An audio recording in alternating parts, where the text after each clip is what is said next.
अधिकार भी और बैठने का अधिकार भी है, आप सब जानते हैं। रमेश दुड़ जी। धन्यवाद अध्यक्ष जी।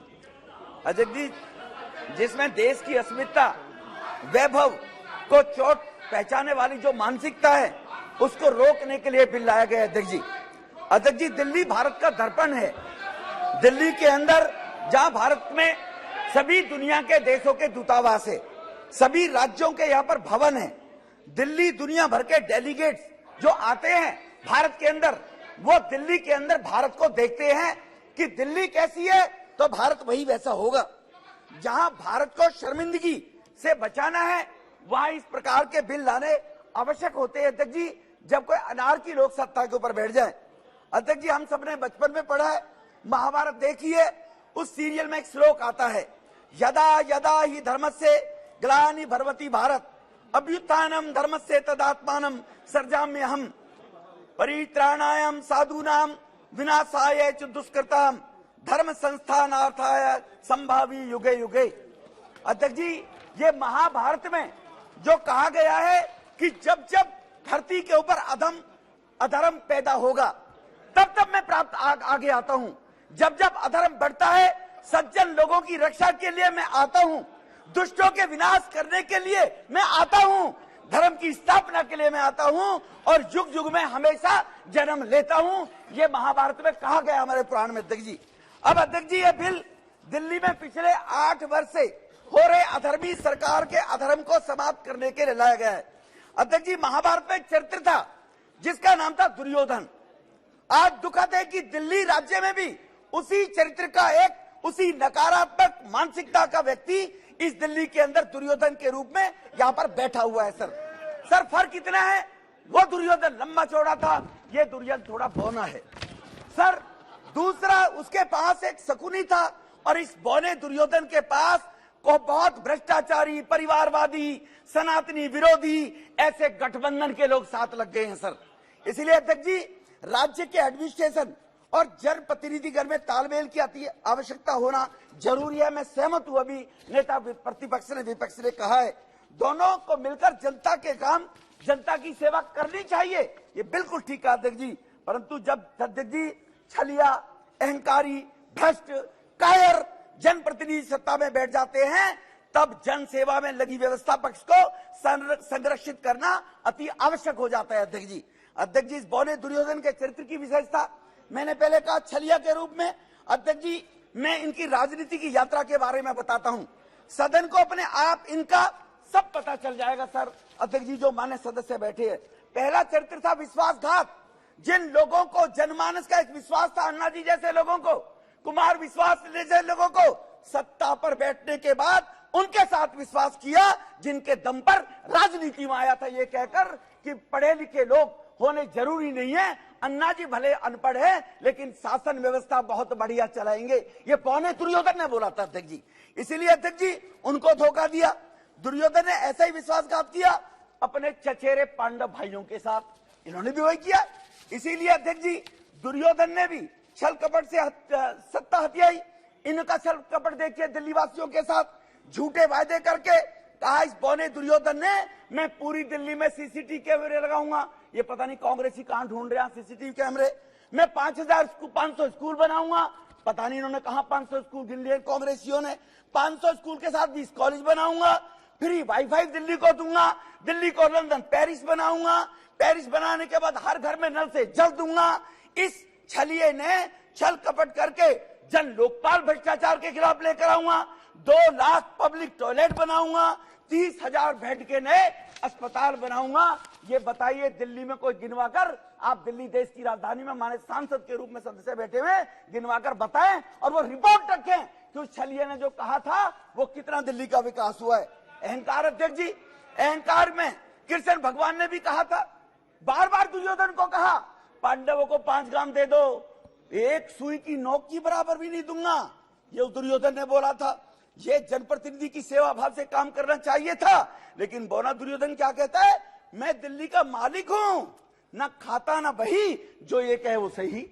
कहता मैं दिल्ली का मालिक हूं, इलीगल काम करने के लिए, अनैतिक असंवैधानिक काम करने के लिए गुंडागर्दी दादागिरी का परिचायक बन गया। मैं उदाहरण देना चाहता हूं अध्यक्ष जी। अध्यक्ष जी, एक एक करके दिल्ली में 1000 नई बसें लानी थी अध्यक्ष जी, 1000 बस लानी थी। उसका दिल्ली में कैबिनेट ने अप्रूवल दे दिया। एक प्राइवेट निजी कंपनी को 2500 करोड़ का घोटाला, बस की कीमत होगी 1 करोड़ और बस पर मेंटेनेंस में पैसा दिया जाएगा कंपनी को 3 करोड़। जब जो कमिश्नर ट्रांसपोर्ट थी उसने कहा इसके लिए डीपीआर बनाइए, टेंडर होगा, ऐसे टेंडर दिए जाते हैं क्या? उस कमिश्नर ने अगर मना कर दिया, हम कह रहे हैं आप दे दो, तो जाकर अध्यक्ष जी बुराड़ी में कमिश्नर ऑफिस में इंस्पेक्शन के बहाने से 200 आम आदमी पार्टी के गुंडे ले जाकर उस महिला अधिकारी के साथ दुर्व्यवहार किया गया, उस पर दबाव बनाया गया कि तुम जाने के बाद ये टेंडर पास कर दो। ये 2500 का घोटाला वो करना चाहता था अध्यक्ष जी। अध्यक्ष जी, दूसरा इनका चीफ सेक्रेटरी को बुलकर अभी अधीर दादा कह रहे थे, बिल्कुल ठीक कहा, अधिकारियों के खिलाफ व्यवस्था चलाने के लोकतांत्रिक पद्धतियां होनी चाहिए, बिल्कुल ठीक कहा।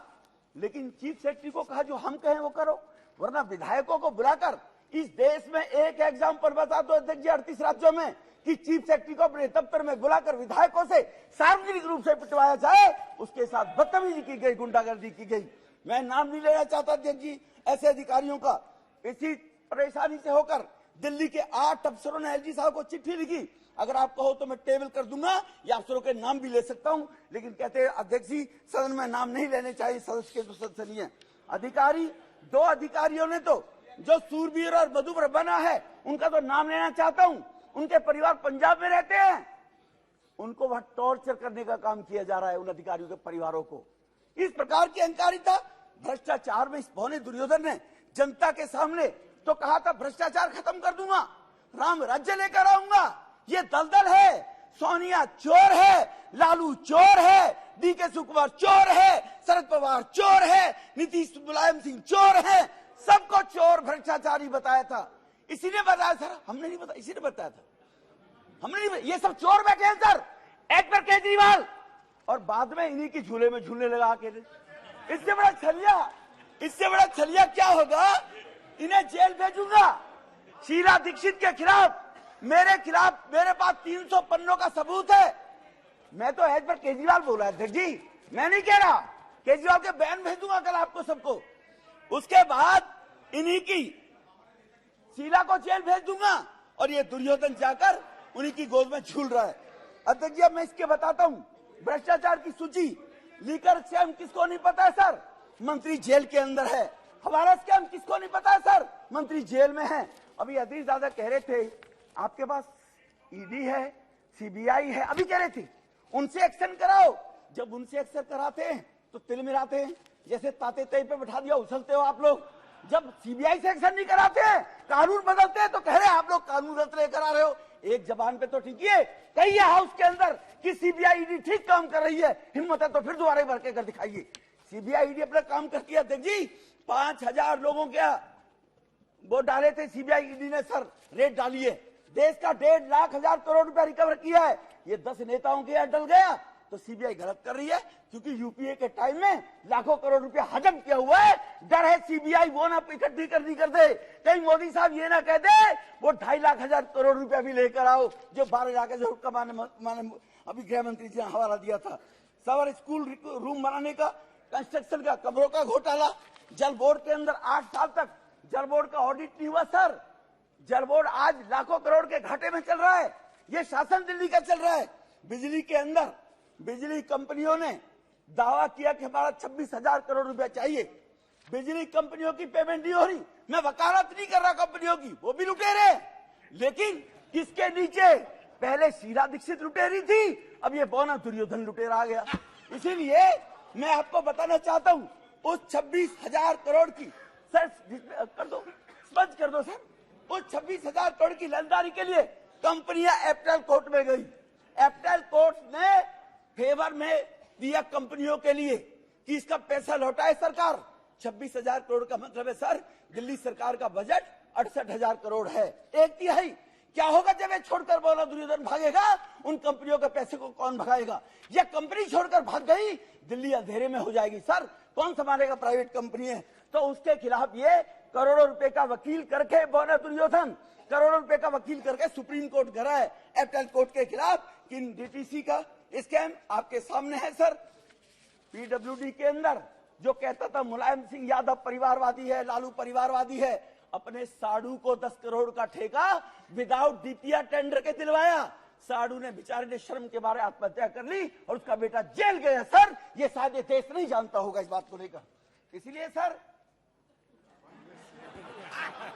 Thank you sir. इसलिए आप नेताओं के परिवार के लोगों को लालू परिवारवाद, मुलायम सिंह परिवारवाद, सोनिया जी परिवारवाद, वो सब उसी के पिछले को बने हुए सारे के सारे लोग ही। पता नहीं क्या मजबूरी है, पर कुछ तो मजबूरियां रही होंगी, यूं ही कोई बेवफा नहीं होता।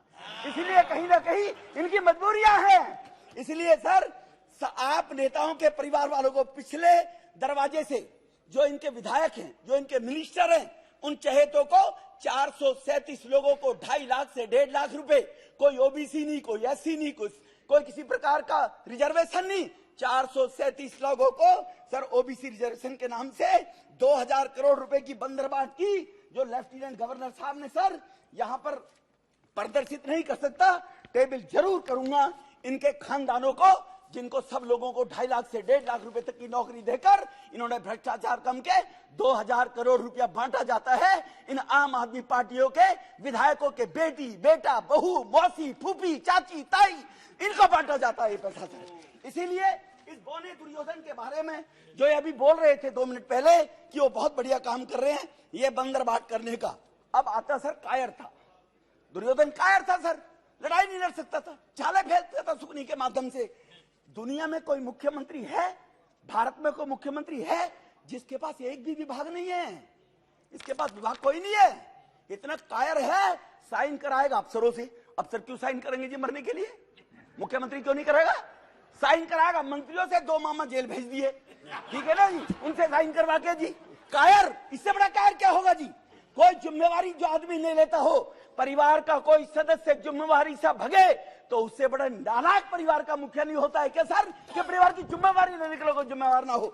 तो इससे बड़ा कायर क्या होगा? ऐसा कायर व्यक्ति अगर दिल्ली की गद्दी पर बैठेगा तो दिल्ली सर देश की राजधानी है सर।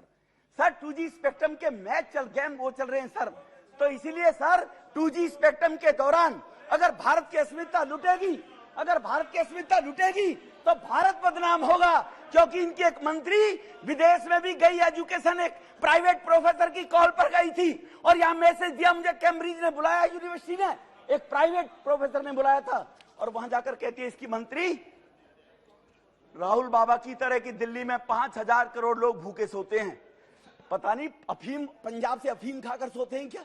अरे 80 करोड़ लोगों को तो मुफ्त खाना दिया जा रहा मोदी जी के माध्यम से 3 साल से। वो कह रहे 5 करोड़ रुपया, 5 करोड़ लोग भूखे सोते हैं, 25 करोड़ लोगों पे मकान नहीं है। इसीलिए ये भी एक रफूगर है सर, इसके भी मामा फूफी को लगा दिया होगा कहीं, इसकी भी मामा फूफी को दे दी होगी नौकरी कहीं न कहीं ले जाकर। तो सर ये आपको अवसर मिलेगा, आपको अवसर मिलेगा तो बोलिएगा प्लीज, अभी अपनी आपको अवसर मिलेगा। नाम देता हूं सर, ऑन रिकॉर्ड में कहता हूं, नकारात्मक सोचकर शिक्षा की राजनीति करने वाला व्यक्ति। भाटी के अंदर कॉलेज खुलना था, 8 एकड़ जमीन चाहिए थी, डीएम बोलती है इनकी, डीएम बोलती है बोलो विधुड़ी से जमीन ले ले। डीएम ने कहा सर विधुड़ी अपने घर के लिए नहीं मांग रहा, दिल्ली विश्वविद्यालय का कॉलेज खुलेगा। उन्होंने मिनट्स में लिखा है सर, डीएम ने मिनट्स में लिख के चली गई कि विधुड़ी जी वो जमीन नहीं देने वाले हैं। ऑनरेबल लेफ्टिनेंट लैंड उनके पास थी, ऑनरेबल लेफ्टिनेंट गवर्नर ने कितना भागना पड़ा, पहले उस लैंड को अर्बनाइज कराना पड़ा एसडी साहब को, तब वहां जमीन दी। क्या गरीब के बच्चों के पढ़ने के लिए, बच्चों के लिए कॉलेज नहीं होना चाहिए दिल्ली के अंदर? इसने कहा 20 कॉलेज खोलूंगा, और नकारात्मक सोच के कारण एक कॉलेज की भी इजाजत नहीं दी। इसलिए सर मैं बता देना चाहता हूं इनको, जिस सुप्रीम कोर्ट का रोना रो रहे हैं, ऑनरेबल सुप्रीम कोर्ट ने कहा था, अभी बड़ी सुप्रीम कोर्ट की तारीफ वाहवाही कर रहे थे, ऑनरेबल सुप्रीम कोर्ट ने कहा कि तुम्हारे पास 13,000 करोड़ रुपया एडवर्टाइजमेंट के तो हैं, लेकिन रैपिड रेल के लिए 450 करोड़ नहीं है कि दिल्ली में मेरठ तक, दिल्ली में गाजियाबाद तक रैपिड रेल का संचालन हो। ये किसने टिप्पणी की है सर? ये ऑनरेबल सुप्रीम कोर्ट ने की है। तो सुप्रीम कोर्ट की ये बात भी तुम्हें याद करनी चाहिए और बतानी चाहिए, इस बौने दुर्योधन ने 13,000 करोड़ रुपया एडवर्टाइजमेंट पर प्रचार प्रसार में तो लगा दिया, लेकिन 4.5 करोड़ रुपया रैपिड रेल के लिए, डीपीआर के लिए बौने दुर्योधन ने नहीं दिया सर। इसलिए सर आयुष्मान योजना रोककर 2018 में योजना दिल्ली में नकारात्मक सोच सर, पूरी देश में गरीबों की बीजू पटनायक जी ने अपनी योजना चला रखी है, सबने चला रखी है, लेकिन दिल्ली के अंदर गरीब का बेटा, गरीब की मां, बहन, बहू बगैर इलाज के जीवन को न खो दे, वो दिल्ली के लोगों को आयुष्मान भारत योजना आज तक इस बौने दुर्योधन ने लागू नहीं की। अरे दिल्ली वासी ने तुझे मुख्यमंत्री बनाया है। अरे तेरी दुश्मनी बीजेपी से हो सकती है, लेकिन दिल्ली के 2.5 करोड़ से तेरी क्या दुश्मनी है? आयुष्मान भारत योजना क्योंकि मोदी साहब लेकर आए गरीबों के लिए, वो आज तक लागू नहीं की सर। इसलिए मैं नकारात्मक सोच की बात बता रहा हूं सर।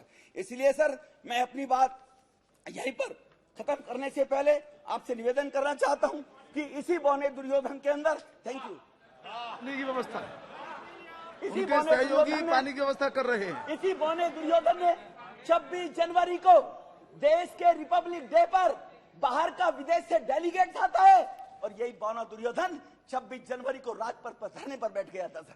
मुख्यमंत्री धरने पर बैठते हैं, ये संविधान की बात कर रहे हैं। ये पूछिए एक बार कल केजरीवाल से जाकर कि देश बड़ा है या बौना दुर्योधन बड़ा है, देश के संविधान के बाद जाकर ये पूछना चाहिए इन लोगों को सर।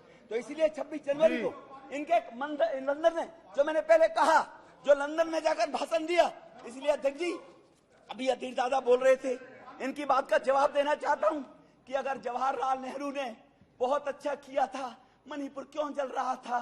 1993 में इसी मणिपुर में 9 महीने तक दंगे हुए और 750 लोगों की हत्याएं हुई, और तुम्हारा गृह मंत्री, तुम्हारा प्रधानमंत्री झांका भी नहीं, और हमारे ऑनरेबल गृह मंत्री साहब ने 2 महीने में दंगों को रोककर ये संदेश दे दिया देश में ऐसा अब नहीं चलेगा। आपने जो मणिपुर के बारे में बोला था, क्या कश्मीर की माता बहनों का दर्द याद नहीं है? ये कौन लेकर आया था? कौन देश को चला रहा था? नेहरू जी, पंडित जी ही चला रहे थे। कश्मीर के अंदर कितने बेघर हिंदुओं को बेघर कर दिया, कितनी माता बहनों की अस्मिताएं लूटी गई, ये किसने किया? ये नेहरू जी के कारण देश बर्बाद हुआ। अधीर दादा, मणिपुर की 250-150 मौतें नहीं होनी चाहिए थी शर्मा के, लेकिन 750 भी हुई, तो तुम्हारे कांग्रेस के राज में हुई, उसका जवाब तुम्हें देना पड़ेगा। बहुत बहुत धन्यवाद।